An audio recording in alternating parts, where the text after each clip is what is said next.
First one wins. First one wins this 3D printed thing. Alright. I thought that was mine. This is yours. Alright, thank you.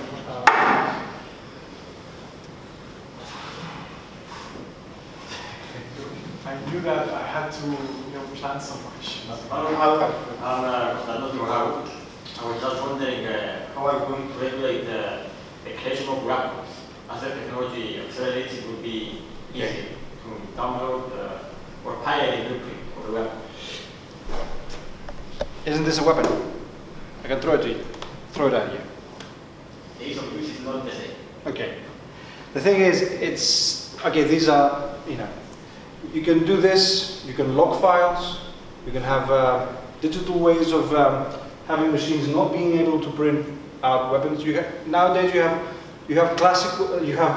photocopiers that are unable and printers that are unable to copy or print out banknotes. Okay, you can do this technologically. There is a technology to do this in any case, but with any manufacturing technology, it's possible to make weapons. If you have a lathe, tornos, if you have a lathe, you can use whatever means of technology to make a weapon. And at this time, these are using plastic. If you want to go ahead and make a plastic weapon, yeah, be my guest. Take your risks, and it's very easy to do. Yes, it's very easy to have the printers not being able to print them out. So, yeah. But we'll see. You never know what happens. I'm from European university sectors, like a student of computer science. My question is, it's quite high right now. I know that eventually it might go down. But what I'm asking is, was the person actually applying to use it? Excuse me, was the person actually acquire the machine to use it? No, you can use a service. Okay, or you can use a hackerspace. I think it's the intention of the school here to organize something at some point. But you can use one of these printers, and you're saying that it's quite expensive. Yes, this one is quite expensive. But the simpler ones, the RepRap machines, I was showing you a machine that is going to a small Greek town. That's a €600 machine, and it's roughly 80% of the capabilities of this one. So you can do it cheaper. Not, it's not. The printers that are advertised at 100 to 200 euros are toys. Okay, but roughly at 500 to 600 euros, you are getting something that can be used for prototyping, and it's going to be quite nice. But you can also use an internet service over the internet. You can send them your file and get an artifact printed, sent back to you. So there are in between ways of doing this.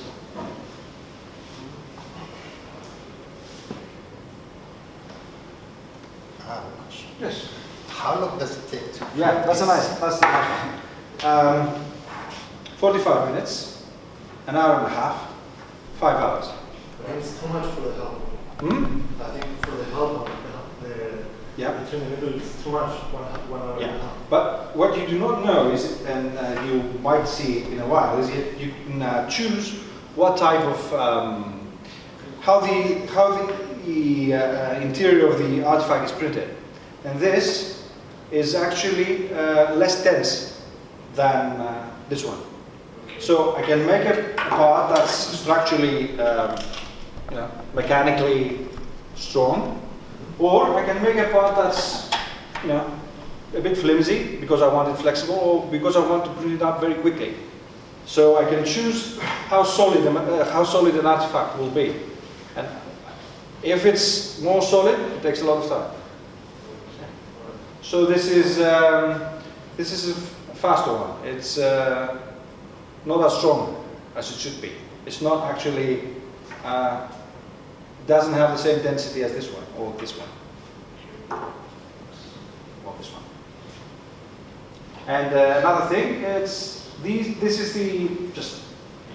is a green artifact, obviously, because it's made using green filament.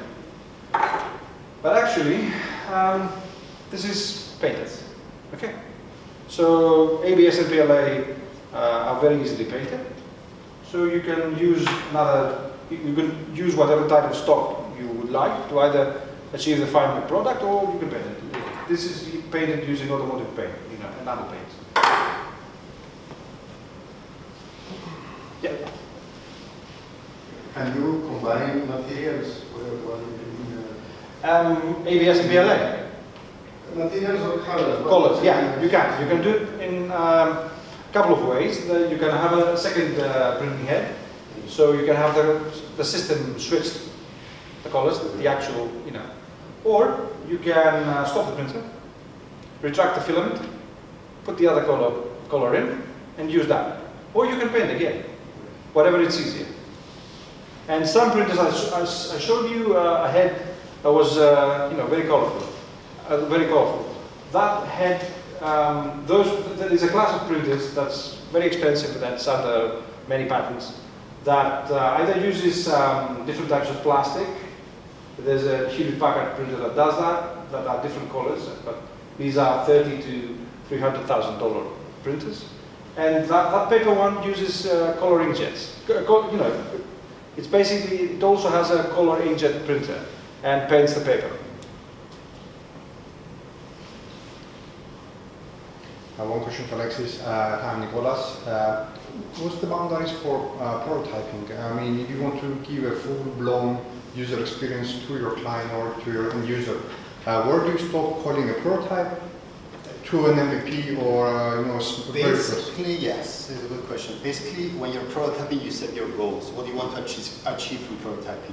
Is it to improve a product or a service? Is it to get feedback from users? Is it just to test out your idea? But a prototype, usually it's non-functional. When we talk about prototyping in software, it's a non-functional version of your idea. It's a visual representation. An MVP will be the alpha or beta version of your product. So it's an actual product, working product in that sense. So that's the main difference of a prototype with an MVP. Now, to present your idea and to validate your idea, you don't even need an MVP. We've seen people using Pro.io that have raised VC funding, venture capital money from just a prototype, because their idea was solid, it was well presented, they could validate it with users, and then they pitched the idea to investors. So you don't even need an MVP in that case. But it's up to you. I mean, if it's a technology product that has to do with performance, optimization, of course you need to create the alpha version of the MVP. But if it's a visual idea, it can be equally done with the prototype. Just a question, how do you evaluate user acceptance or... Basically, there are specialized, very good question, thank you. There are specialized software for that. Software services like usertesting.com or Validately.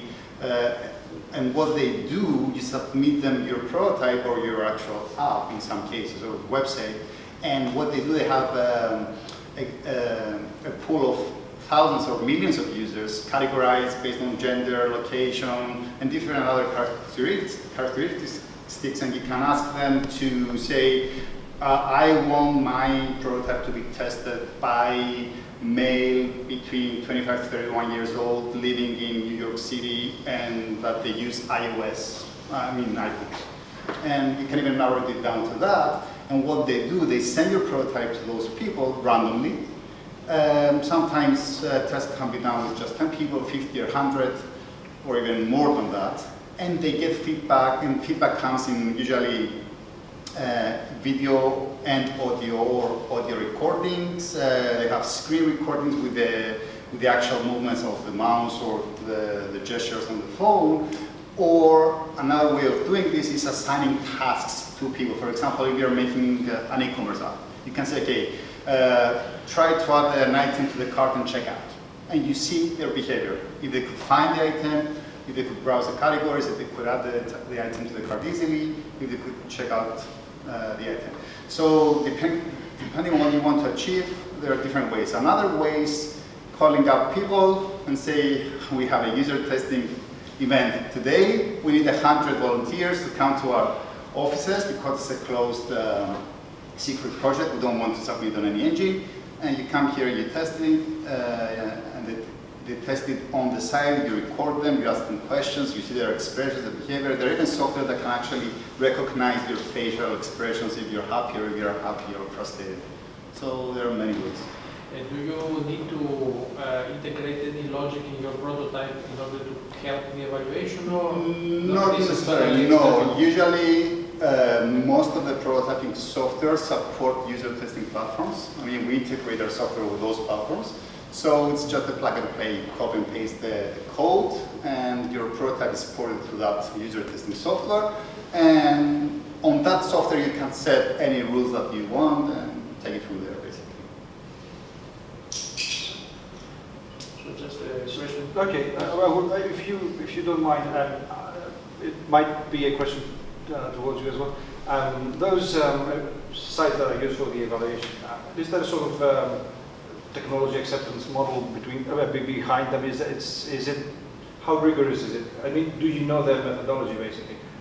In cases where you get the actual videos of the session, so you can observe, or it's up to you and the methodology you want to use, how to validate the results. You could use a qualitative analysis or quantitative analysis. So you have all those. I mean, you have the data, you have the metrics that come out from the system itself, the automated data. Like so many, it took like an average 3.1 minutes for the people to check out an item, or they took 5 steps to check out the item instead of 3 or 4 that you were expected outcome would be. So you can compare your metrics. So there's no sort of a post-use questionnaire on the part of the users or something like that. It's up to you. There are many methodologies. Some software support these kinds of tests. So because not everybody has a user tester specialist within their team. So they have automated tests or automated questionnaires that they send out to users. And some people offer services to do that for them, but some people have the people to do that. You had a question? Yeah, just another question.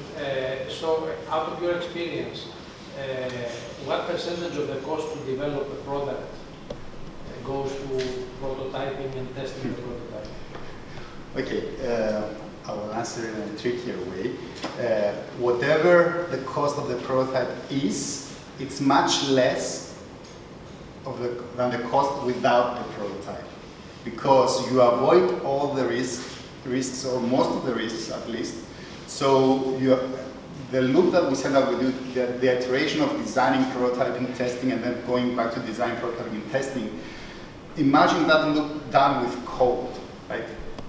Building and then testing and building and then testing, which is time-consuming, risky, frustrating, and it creates bugs and all these follow-up things. But I would say that a typical prototype process could take from a few hours to a couple of months. It depends on the size of the project, the type of the project, the number of the devices, or the medium that people will interact with, and the size of the team. But the results are amazing in the sense that, imagine, for example, I am Spotify, the song streaming company, right? And I want to test the next Spotify app. I have 2 choices: either build the app, right, with my engineers, or build the prototype to test the app, right? So if I build the app, usually it will take me 2 to 3 weeks just to build the mock-up of it, a working prototype of the app. If I build the visual prototype, it could take me 1 to 3 days. And I will get equally valuable feedback from those 2 prototypes. And so saving 2 weeks' time or 3 weeks' time for just a small change, it converts to billions when it comes to that size of a company.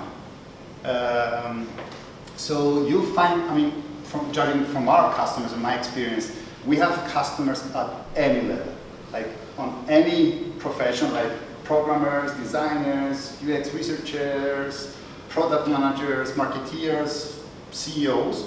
And then we have customers of any team size and any company size, as high as Amazon and PayPal, huge corporations, or and on any discipline. Like we've seen pharmaceuticals prototyping, banks, gaming companies, of course. Like everybody's prototyping. So it's something that if you don't do it because you think you will save money in the process, so judging again from ourselves, because we used to be a design agency before, design and development agency before we got into the prototyping business. In Cyprus, for example, if a customer comes and says, I want you to build my website for me, or my app for me, right? Usually, the money that you'll get, the compensation you get from that customer for the app, doesn't reflect the hours that you put into the app, right? So there is no room for anything else. So it's just building and giving it to the customer. And unfortunately, that's the reason for bad results that we see in many cases. So if a customer comes to an agency and they say, yeah, I have 5,000 to build this app, then that money is not enough for prototyping, proper design, testing with users, doing the iteration 1 or 2 or 3 or 4 times to make it perfect, and then building the product.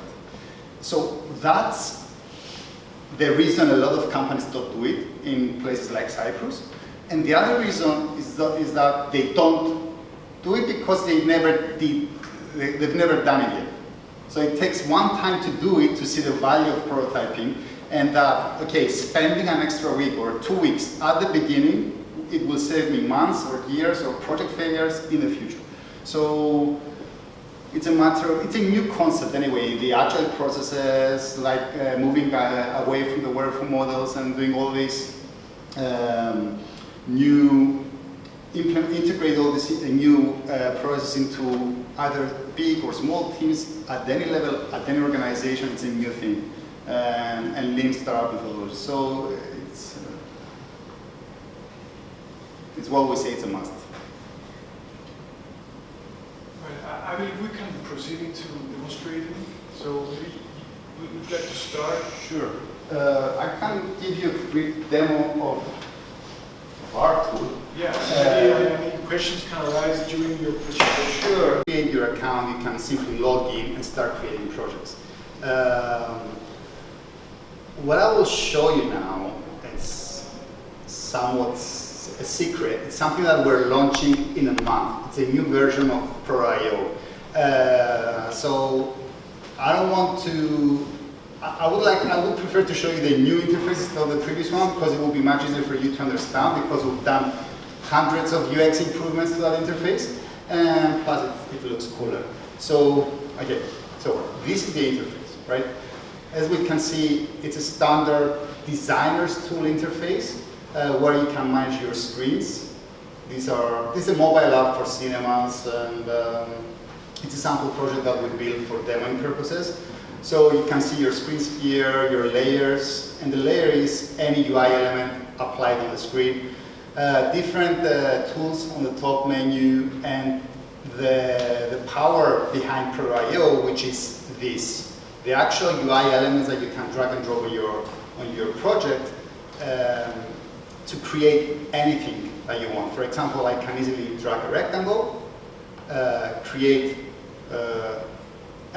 or go to the iOS 9 library or material design or any other library that I can access from here, and drag any element that I can find on the native operating system library. So we've recreated everything that you see on iOS or material design and any other popular operating systems for this platform, so that you can drag and drop them. You can actually customize them in terms of text or colors or behaviors. So let's assume I want to build a simple 2-page prototype. I will actually create a new project to do that, so it's easier. So I create a new project, and the first thing I'm going to do is give it a name. Test project sounds good. So the second thing that you need to do is define the type of project that you're building. It's going to be a smartphone app, a tablet app, a web application, a smartwatch app, or you can even create your own Internet of Things app. We have customers prototyping for aircraft entertainment systems, cars, wearables, refrigerators, you name it. So it's up to you what you want to create. I'm just going to use an iPhone 6 screen size and prototype for that resolution. So by creating a project, you start from a blank screen. we also have an option to start from a sample project. So this is your canvas, and this is the screen. It's what you see on the phone, right? So any element that you drag on your screen, for example, a header element, or a button, you can actually preview it on the web browser by pressing play, or you can preview it on your mobile app. We have apps for iOS and Android which you can download. They're complementary to Cura.io.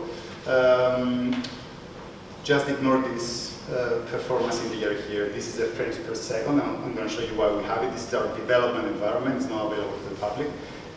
So let's say I want to create my screens. The first screen is a title screen, and the second screen is, let's say, a content screen. So I drag this element. I have different properties here that I can customize, and I can say I don't want the right button.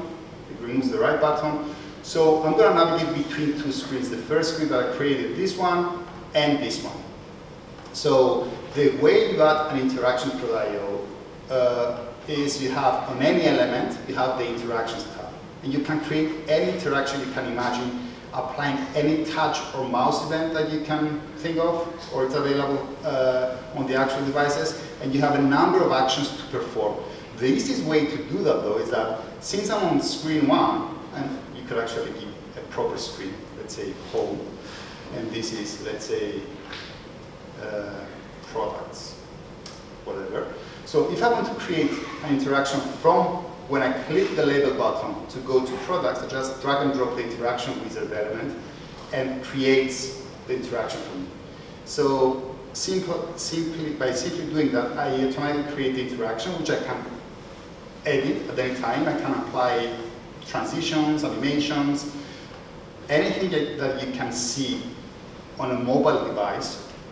And when I preview it, I can actually interact with it. So I can click label, and I can see there is the animation going from one screen to another. Same way I can come here and click on the back to go to the home screen. I can again edit the interaction if I want to, apply transitions. Yes, I want to slide right transition with a duration of 300 milliseconds. So as simple as that, in just 5 minutes I created an interactive prototype of a two-screen application with no programming or coding skills. Now, one of the other cool things that you can do with Cura.io is that you can actually create high fidelity, super high fidelity animations. I'm just going to take a couple of minutes to show you that. Basically, and this is very useful for, today's apps. Today's apps are full of animations, full of interactions. It's not just for gaming, but let's say I want to create an animation. I have this rectangle, and I want, when I click on this article, to move it here. So what I can do is I can easily create a state. I can move my rectangle here. I can resize it. I can actually recolor it. And I can rotate it a little bit. So I have two different states.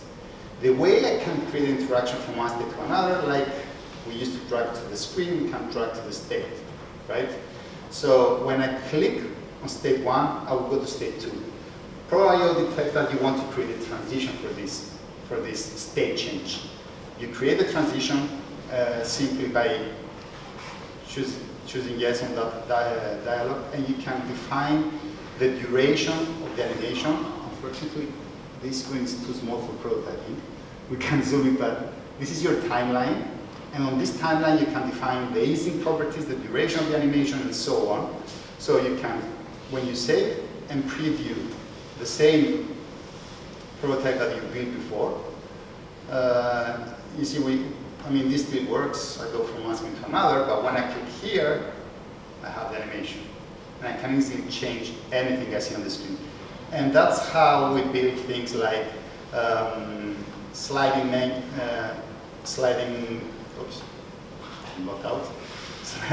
menus, navigation, different animations, all right, like this, or, sorry about that, I'm locked out from this page. So, and that's how a lot of things are created in terms of animation and interactions. And the cool thing about Pro.io uses HTML5 and technology underlying behind the designs and the prototypes, which means it can run on any device that has an HTML5 browser.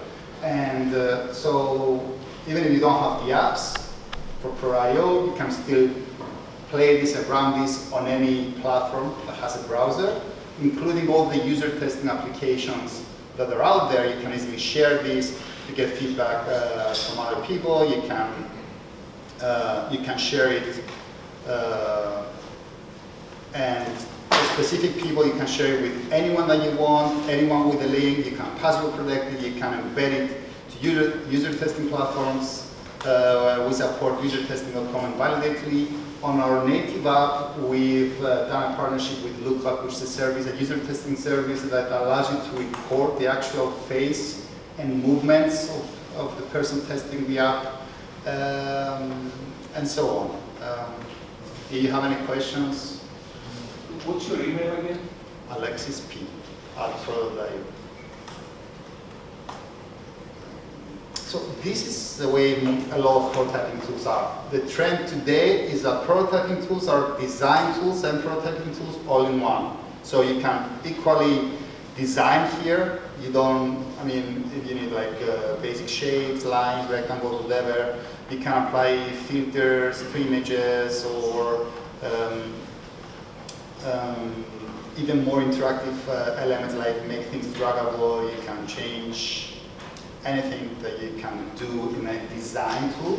However, using the UI libraries, it makes it much more friendly for people to use without any design skills. Or it's not like using Photoshop, that you need to have some basic design skills to use Photoshop. You can easily drag and drop with shapes, rectangles, UI elements, anything you can imagine. And the cool thing about the UI elements is that a lot of these elements are interactive themselves. For example, if I drag an on-off switch, an iOS on-off switch on my canvas, and preview this, I can see the on-off switch itself has states, and I don't have to do anything as a designer or a developer to simulate and mimic this behavior that we see on iOS. The same goes with Android components, like sliders, or pretty much anything that has extensive animations. For example, I have this morphing icon that you can find. You can often find this in Android material design apps, which has the behavior of switching to an X when pressed. So, any questions? New platform is released in a month? Yeah, this platform is going to be released in a month. It's under testing now. As you can see, it's fully functional, but we're trying to do the things that we try to tell our customers to do. It's user testing. Of course, this is not a prototype level user testing, but we try to do user testing as this affects thousands of users worldwide. When we release something bad, it will affect everybody. So we try to do our best. All right. So you showed a lot of user interface elements that you can paste and play with. I mean, there are websites which are primarily for information, like government websites, which have very nice user interface. So can you use this tool to test like the information architecture? Can you put a lot of information there? And see Exactly, you can. We don't have a feature called data binding, and you cannot bind your data from your servers to Pro.io yet, which is something that we plan to do in the near future. But you can use fake data and simulate large amounts of data, how they behave and how they scroll. You can even capture data with Pro.io. For example, if I have an input field here and I want to capture the value of the field, whether that's a name or a value, I can easily do that. A good place to see what other people are doing or the power of Pro.io is that we have a space called Spaces. It's a community place where a lot of our customers are sharing their prototypes. Of course, you won't find very well-known prototypes. Mostly students are sharing this because every prototype is proprietary and intellectual property and protected work. But you will find a lot of demos either done by us or by students for different devices that have different functionality. Like, for example, this is an Uber prototype that was done not by Uber itself, by a customer, a different customer that did the Uber design. And you'll see that the entire app, it's the entire app, it's fully interactive. You can see this on the Android or iPhone device running the native app that we have. But it's fully interactive. It mimics the entire behavior of the app. And that allows Uber or anyone else to actually simulate what they want to build. And so you can see things like maps. You can change different things here. You have sliders where you can change to different cars. You can start to request an Uber. You see the progress bar. So it's like a real app, which is important. And the same way you can test animations. You can also test audio and video. So if you have an app that has audio and video capabilities, you can actually embed those into your prototype. And so you can stop and play. And again, this is a prototype. It looks and behaves like a real app, but it's not. It's with fake data.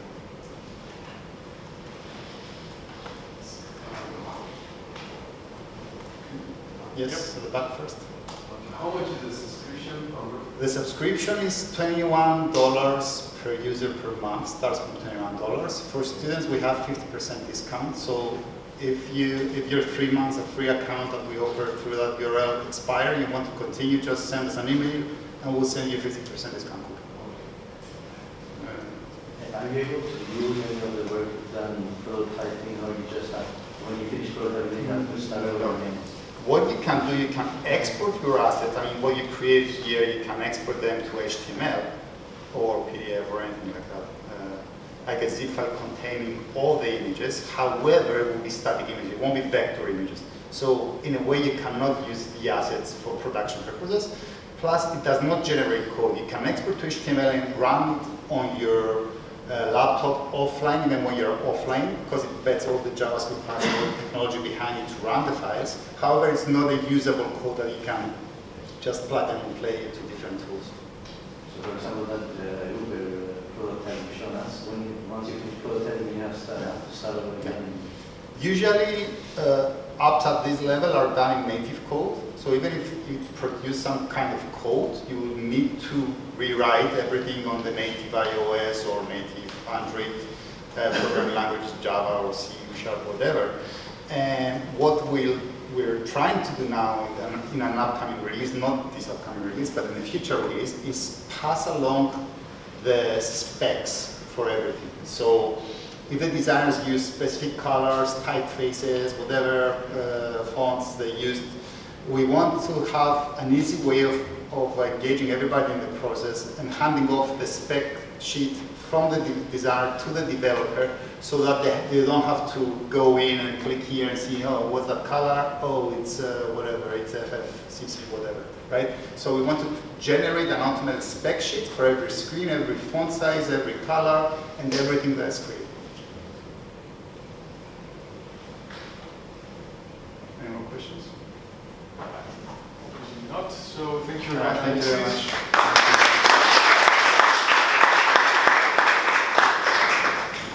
Design software, or you can use a browser-based solution like Tinkercad. If you want to play around with something, use Tinkercad. It's by far the easiest method. So, what we do is this. Ultimaker is making software available called Cura, which is open source as well and can be used to control this type of printer, but it can be also used to control other. See, can we project this?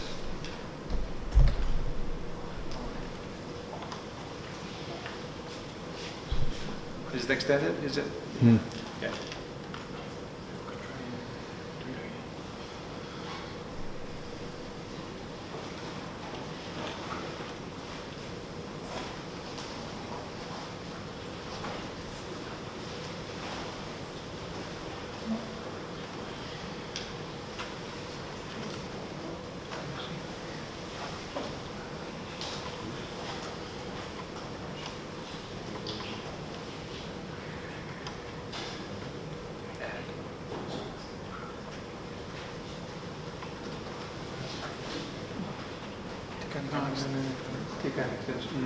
Yeah, I won't be able to see it though. Okay.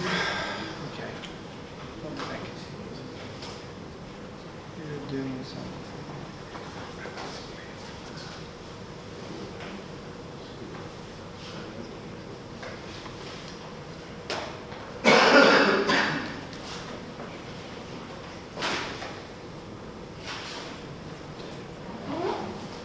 So we'll do this.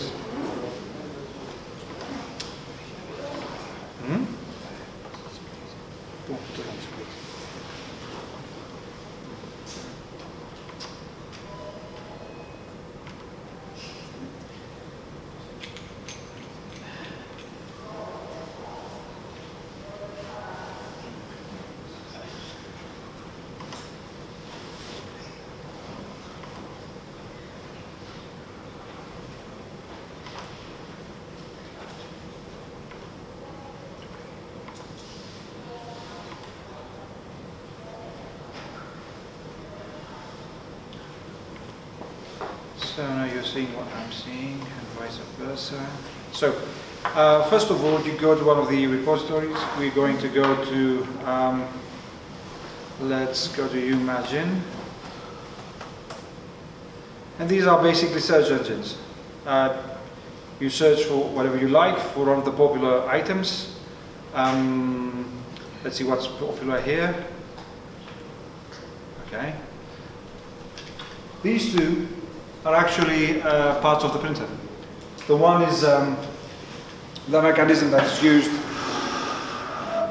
to push the filament to the print head. This is an advance on the one that the printer has here. You can print this out using this printer, swap it out, have a better printer. The second item is the source files for the whole machine. We're telling you that this is a Creative Commons machine, it's an open machine. You can download them, and you can go ahead and create your own. And you see, modifications to the printer are quite popular. This is a collaboration the Ultimaker has with Disney and Lucasfilm. They use the actual files of the prop lightsaber used in Star Wars. So you can download it and print it out. There's an example here. Most movie props nowadays are 3D printed. But we're going to go for something much simpler. As I told you, this has a slight design flaw. This is a bit tricky to use. So we're going to do Ultimaker knob. And the first item is a nice improvement. It's much easier to handle. You just select it. You get your file. Download it. And you just pop the file into Cura. Cura is the software that, as I told you, Ultimaker uses to control its printer and produce the actual G code, the code that is used to move the head around and produce the artifact. And what this type of software does is it allows you to do very basic positioning of the object and modification to its dimensions. You can enlarge or reduce the size of the object in any of the axes. And you can also position it in the platform. What you are seeing is the representation of the printing area of the printer. And you can move it around. As you do this, it says preparing to slice. Slicing is the production of the G code. And you can do basic modifications to the item. You cannot actually change its shape in any way. You can change it, you can make it larger, make it smaller, but you cannot add you cannot add something to it, or put an extra handle on it, or change, let's say, the diameter of a specific part of the object. And what you can also do is you can it says on the right infill. You can change how dense the object is. Now it's light. You can make it completely solid, or you can make it dense. It depends on what you expect from the material to do, or the artifact to do. If you want a lot of mechanical strength, you might want it solid. If you move to the right, you're adding time to your printout. And let me dismiss this so you can see something. Come on.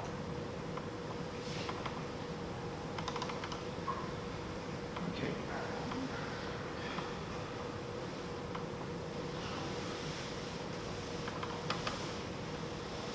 Okay. I don't know if you can see it. There's calculation of the time that's needed to print out the object. There's a calculation of the length of material that's needed. If you enter the cost of material, it also gives you a rough estimate of cost. You get the ability to generate a brim and to generate support structure. What that means is, if you're worried that your item is, let's say it's a slender and long, tall item, you want to print it, you might want to print it out like this, let's say, and you're worried that it will fall over. It gives you the the printer gives you the ability to produce a couple of layers of material that will anchor the object on the print platform. Or if you are going to print bridges or overhangs, which means I think it's quite obvious that the printhead cannot print on on air. It prints layer by layer.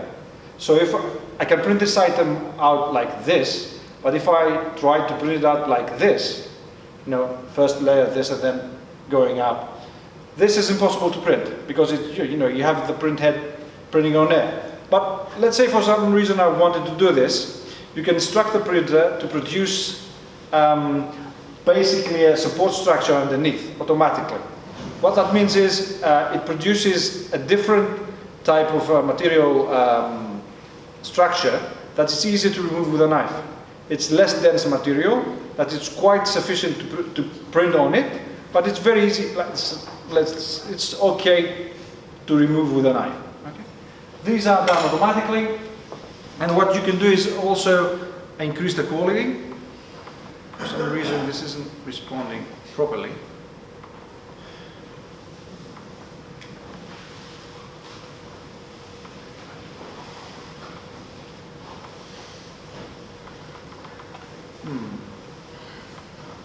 In any case, you get this, you get the item out, you just save it, it saves as an STL file, you just copy it to your card, you get your card, you move it to the printer, and then it has a basic interface.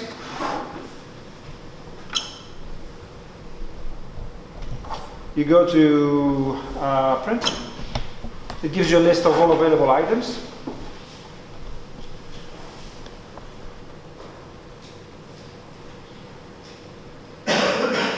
You want to try out your logo again? Okay. So you have to prepare your surface, and you can do this in one of two ways. You can either use one of those, paper glues that we use for paper. This is as to secure that the first layer will stick to the printing surface, and your print will not slide off the surface. Or you can use painter's masking tape, which is a bit better. So let's do an earring.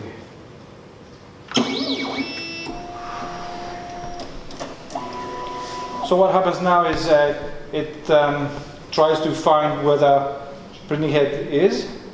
It has micro switches to find out the head's position. And now it's warming up the printing head. And when the head is warm enough, for PLA that's roughly 230 degrees Celsius, it will start printing out the object layer by layer. That's it. Yep. So it seems to me that some key aspects of this the technology is the granularity of the head, right? Yeah. If you're looking for from where the resolution comes from, it's from the vertical axis. The most important part, one of the most expensive parts of the printer, is this screw back here. This is very precisely machined, because when you are talking about resolution on the printer, it's basically how much the layer what's the distance between the two layers. And this is controlled by two aspects. One is the diameter of the print head. The fortunate thing about this printer is that you can change your print heads. Your box has different sizes or different diameters of print heads. But again, if you go to a smaller diameter head, you're adding time to your printer. But the other thing that's extremely important is how precisely I can move the vertical axis. And that's what's quite nice about this particular machine, that this screw back here that controls the vertical axis is very precisely machined, and at its maximum resolution this machine can produce layers that are 20 microns.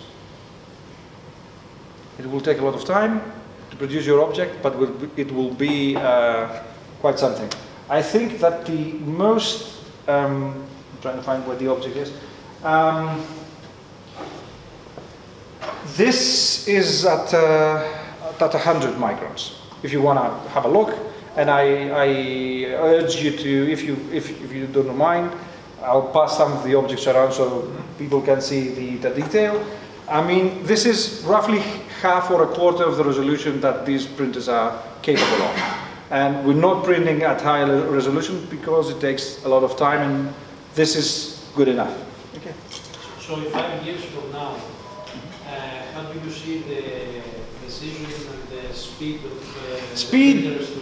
Okay. Speed, when it comes to speed, the trick is having more print heads at the moment. So parameters.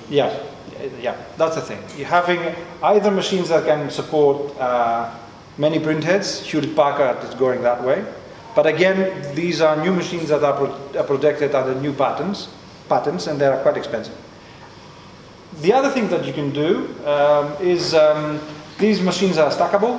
They have indentations here, and you can put another one on top of the other, and have a sort of cluster system for 3D printing. So you can print at the same time a lot of parts of your machine, of your artifact. So the patents of the new machines are about the software that controls the hardware as well. Hardware as well, yeah. They are new machines. They are fully patented. It will take 30 years for that technology to, yeah. These are, I mean, the technology is not new. 3D printing is, I mean, was it invented in the 80s? I mean, the original technology is it's not new. And what we are seeing is the first patent that expired dealt with plastic fusion, which is melting plastic and sticking it together. And the new patents that expire this year have to do with curing plastic by using ultraviolet light. If you ever had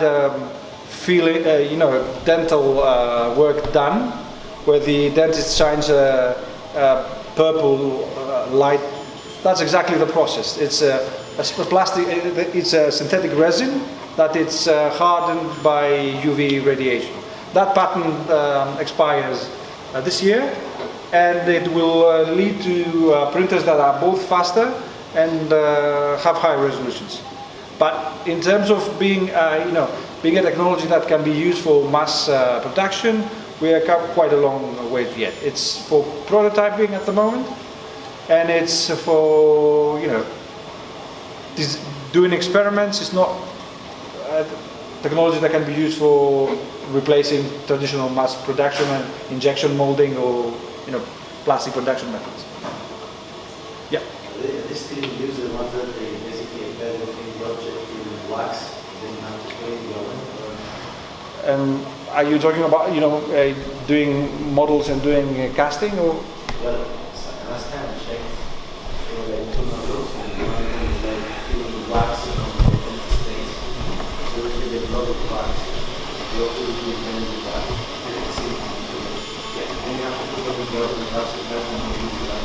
Yeah, this is the classic, you're describing the classic, you know, producing a cast. You can use a printer to produce into this tube. Goes to a small heating oven here. It gets melted, and it builds the object layer by layer, vertically. Oops. Oh.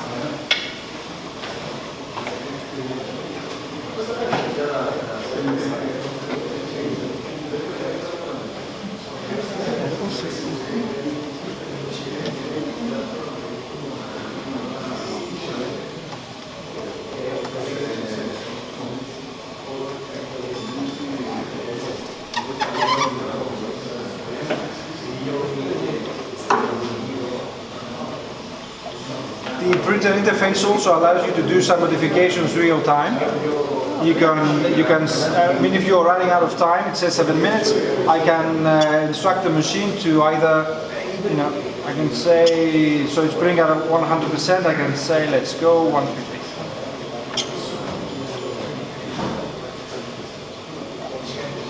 If I'm speeding up the printer, we are losing resolution and quality of printer.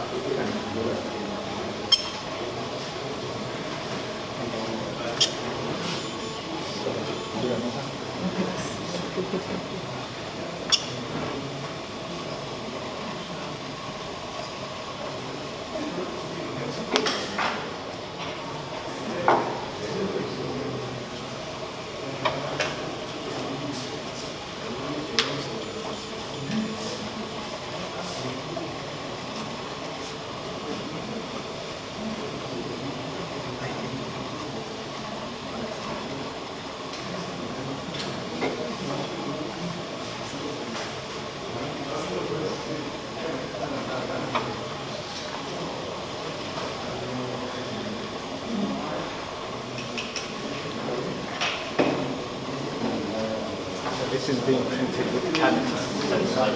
Yeah. Yeah. And it works out with the cavity. You can, yeah. You can instruct it to do, you know, completely whole, just, you know, the outside layer, vase type thing, very short, very, you know, very thin walls, or you can instruct it to do a complete